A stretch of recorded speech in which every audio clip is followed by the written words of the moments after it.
नमस्कार। आज हम राजस्थान की सांस्कृतिक और ऐतिहासिक गहराइयों में उतरने वाले हैं। जी हाँ। हमारे पास कुछ स्रोत हैं जो हमें अब जानते हैं महलों और किलों से परे ले जाएंगे। हम बात करेंगे राज्य की जनजातीय विरासत की। बिल्कुल। और ये सिर्फ रीति रिवाज नहीं है, नहीं, बिल्कुल नहीं। जो उन छिपी हुई संहिताओं मतलब हिडन कोड्स को समझने की एक कोशिश है। सही कहा। ये वो कोड्स हैं जो इन समुदायों के जीने का, सोचने का और दुनिया को देखने का आधार है। और ये कोड्स बहुत दिलचस्प हैं। मतलब ये बताते हैं कि जब कोई समाज मुख्य धारा से अलग अपनी दुनिया बनाता है तो उसके नियम, उसकी नैतिकता और उसकी न्याय व्यवस्था कैसी होती है। तो आज हम कुछ विशेष जनजातियों पर ही गौर करेंगे। जी, जैसे कंजर, कथौड़ी, डामोर और सांसी। और देखेंगे कि उनके ये कोड्स उन्हें कैसे कैसे अद्वितीय बनाते हैं।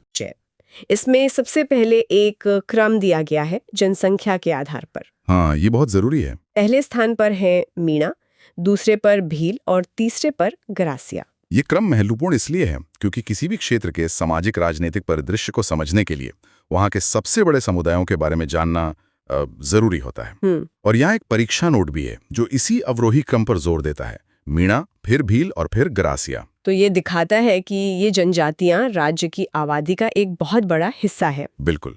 तो चलिए अब उन समुदायों की दुनिया में चलते हैं जिनके अपने अलग नियम कायदे हैं। हाँ, चलिए पहली जनजाति के बारे में जानते हैं, कंजर जनजाति। कंजर, इन्हें हाड़ौती के काननचार भी कहा जाता है। और ये कंजर शब्द काननचार से ही बना है, जिसका मतलब है जंगल में विचरण करने वाला। मतलब नाम से ही उनकी पूरी जीवन शैली की एक तस्वीर बन जाती है ना। बिल्कुल।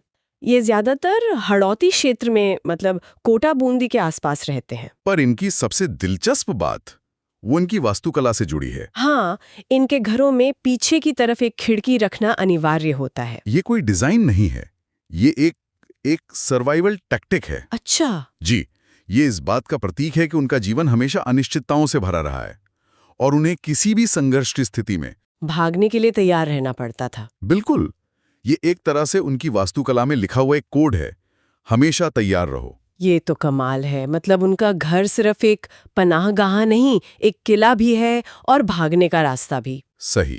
लेकिन इससे भी ज्यादा अजीब एक और प्रथा है, पाती मांगना। हाँ, मैंने जब ये पढ़ा तो मुझे यकीन नहीं हुआ। ये लोग अपराध करने से पहले देवताओं से आशीर्वाद लेते हैं। है ना अजीब। ये आस्था और अपराध वृत्ति का एक बहुत ही अनोखा मेल है। ये तो बड़ा विरोधाभास लगता है। लेकिन शायद वे इसे हमारी तरह अपराध के रूप में देखते ही नहीं। शायद उनके लिए ये जीने का एक तरीका है और देवता से आशीर्वाद लेना उस तरीके को अपनी दुनिया में जायज ठहराना है। मतलब भी उनकी अपनी दुनिया का नियम है। बिल्कुल। और इसी दुनिया का एक और मजबूत नियम है उनकी शपथ। हाँ, कंजर जनजाति से जुड़ी कुछ और बातें अगली स्लाइड में है। ये लोग हाकम राजा का प्याला पीने के बाद कभी झूठ नहीं बोलते। ये उनकी अपनी सुप्रीम कोर्ट है।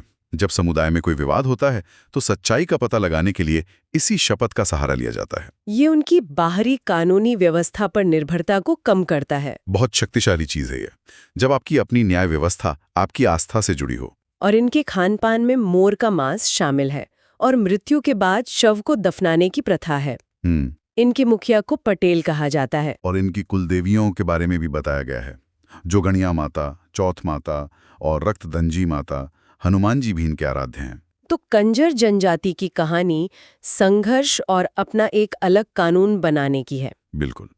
लेकिन हर जनजाति की कहानी ऐसी नहीं होती। कुछ कहानियां कला की हैं और आज के दौर में उस कला के साथ साथ वजूद के संकट की भी। सही कहा।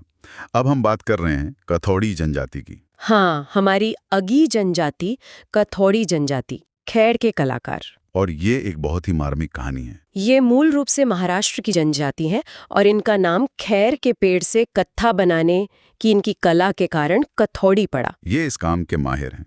लेकिन यहाँ चिंताजनक बात यह है कि ये राजस्थान की एक संकटग्रस्त जनजाति है। संकटग्रस्त? हाँ, जिसके केवल लगभग 40 से 50 परिवार ही बचे हैं। सिर्फ 40-50 परिवार?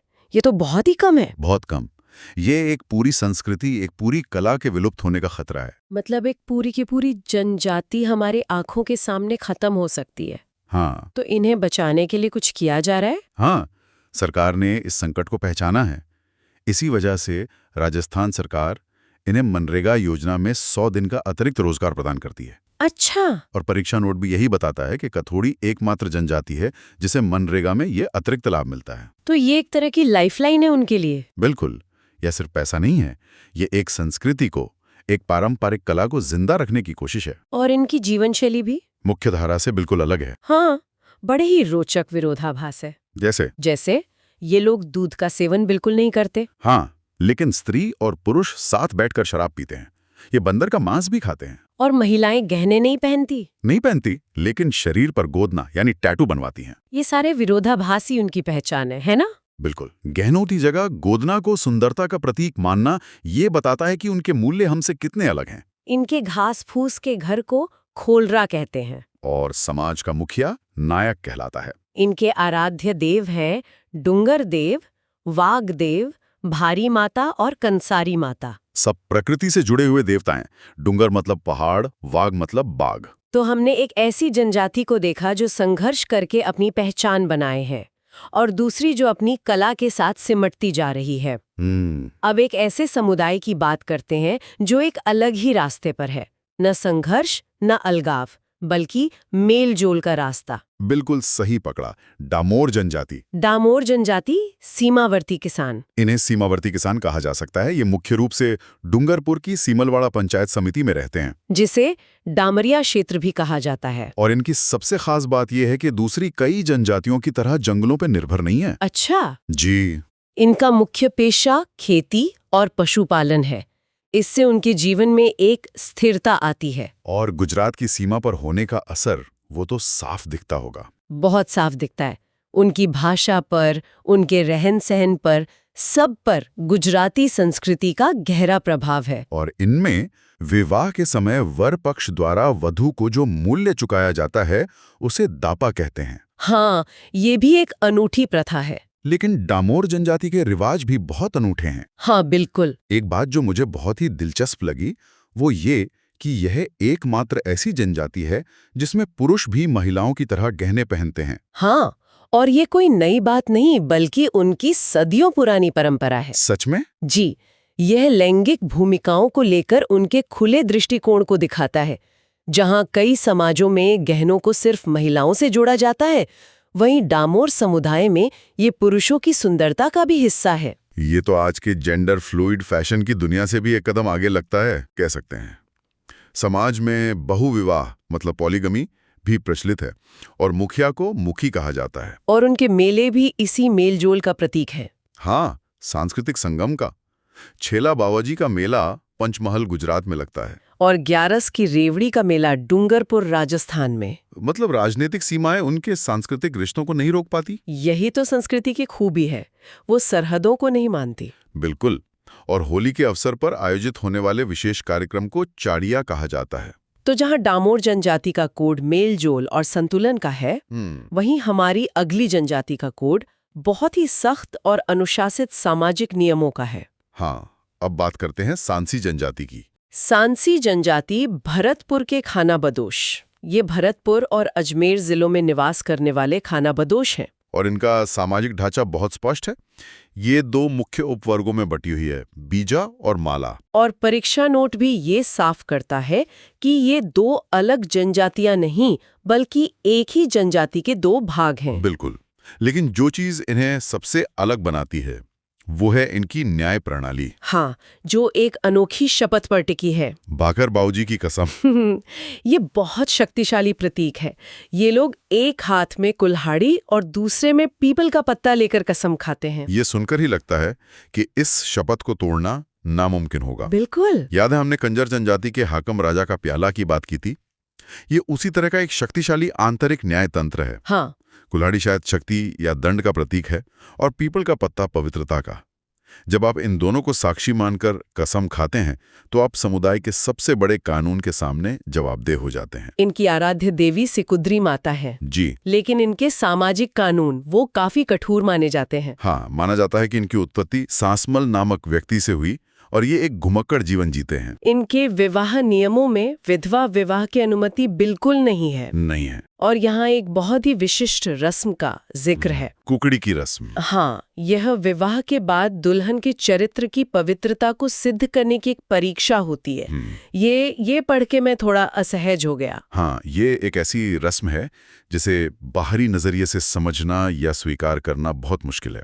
ये निश्चित रूप से विवादास्पद है, लेकिन समुदाय के अंदर ये पवित्रता, वंश और सामाजिक सम्मान जैसी धारणाओं से गहराई से जुड़ी हुई है। अच्छा। ये उन छिपी हुई संगीताओं का शायद सबसे जटिल और मुश्किल उदाहरण है, जो दिखाता है कि एक समुदाय के लिए अपनी सामाजिक संरचना को बनाए रखना कितना महत्वपूर्ण हो सकता है, भले ही उसके तरीके बाहरी दुनिया को स्वीकार्य ना हो। बिल्कुल। तो इस पूरी चर्चा को अगर सार के रूप में देखें तो हमारी आखिरी स्लाइड में ये सब रखा गया है। हाँ, एक क्विक रिवीजन जैसा। हाँ, कंजर जनजाति हाड़ौती क्षेत्र में मुखिया पटेल, कथोड़ी, उदयपुर में मुखिया नायक, डामोर, डूंगरपुर में मुखिया मुखी, और सांसी जनजाति भरतपुर में जिनके मुखिया को सांसी ही कहते हैं और वर्ग होते हैं बीजा और माला। और अंत में विशेष शपथों को फिर से याद दिलाया गया है। हाँ, कंजर जनजाति की हाकम राजा का प्याला, और सांसी जनजाति की भाखर बाऊजी की कसम,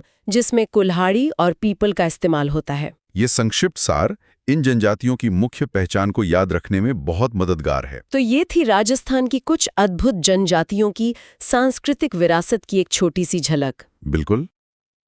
इन स्रोतों ने हमें उनके जीवन के उन छिपी हुई संहिताओं को पढ़ने का एक मौका दिया, जो उनकी हर परंपरा, हर नियम के पीछे छिपी हैं। सही कहा। और ये हमें एक जरूरी सवाल पर सोचने के लिए छोड़ जाता है। कौन सा सवाल? कि आज के आधुनिक दौर में जहां दुनिया इतनी तेजी से एक जैसी होती जा रही है, ये समुदाय अपनी अनूठी पहचान और परंपराओं को कैसे बचाए रखेंगे?